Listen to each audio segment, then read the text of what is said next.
Now, let's dig deeper into this launch as well as the other 7 missiles Pyongyang launched last week alone. We have Professor Kim Youngjun from the National Security College with us this morning. Good morning. Good morning.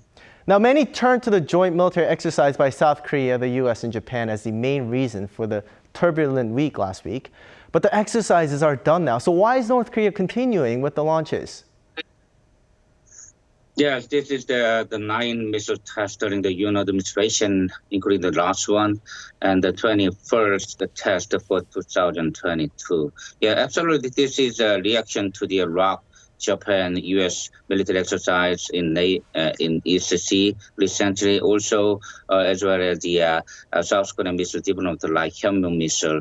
So North Korea will do missile tests continuously for a while, and this kind of short and middle range missile test is not just aiming at the U.S. continent like New York or Washington, D.C., but more focusing on the U.S. military base in Guam or Okinawa or in Japan, and also as well as South Korea and Japan. So yes, you briefly mentioned, but let's talk about the type of missile launch. Short-range ballistic missiles aren't typically threatening, as those types are known to carry nuclear weapons. Should South Korea still see this as a threat, considering the frequency of such launches? Absolutely, this type of short range and middle range missile is absolutely a threat.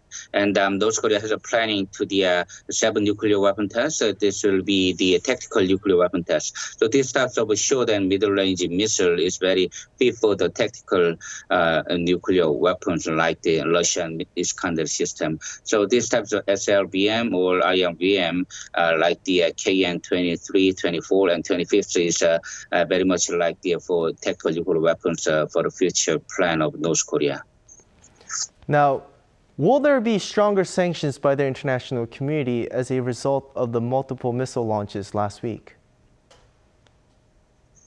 Yes, and international community will try to do sanction against North Korean nuclear missile tests, absolutely.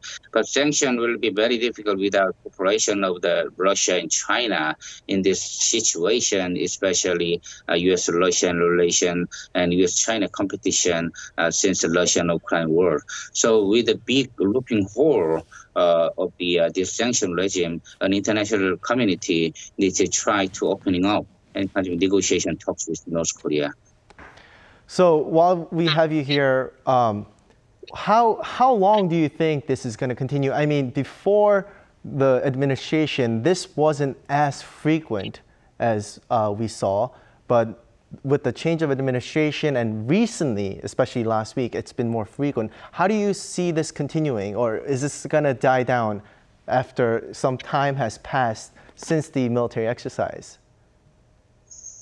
The important factor in changing North Korean attitude is not just about the change of Iraq administration, because already 21st test for 2022 and 9th test during the Yoon administration. Over the 10 days, they have the 5 missile range tests. This is their own plan rather than the change of Iraq administration. Also, Russian-Ukraine war and new Cold War situation definitely impact on the North Korean action, because we do have China and Russian cooperation for sanction. The sanction does not work. So now is North Korea recognize China, Russia will not join any kind of sanction, especially led by U.S. So this is a golden opportunity for North Korea to develop their nuclear missile tests, whether South Korean government regime. So this will be continue, and for a while, during the new Cold War situation, North Korea will continuously conduct nuclear and missile tests with their plan.